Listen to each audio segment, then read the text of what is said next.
কবরের লাশ বলেন না ভাইয়া, কিছু হয় এখন তো বর্তমানে আর এটা কেউ ঝগড়া করারও সুযোগ নাই, অস্বীকার করারও কোনো সুযোগ।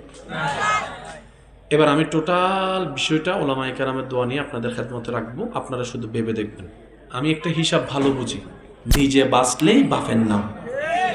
আমার বাঁচা আমাকে বাঁচতে হবে ভাই, আপনারটা আপনি চিন্তা করেন, দেখা হবে হাসরের ময়দানে। বুঝতে পারছি কথা? এবার আমরা সবাই মিলে এই জায়গায় 2টা কবর দিলাম। 1 বছর পরে আমরা সবাই মিলে আসলাম, 2টা কবর খনন করলাম। আপনারা যা জীবনে দেখেছেন শুনেছেন সেটা একটু উত্তর দিবেন।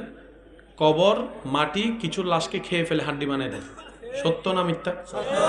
আবার কিছু লাশকে কবর কখনো স্পর্শ করে না, 20-30 বছর পরও দেখা যায় যেমন শরীর তেমনও আছে, যেমন কাফন।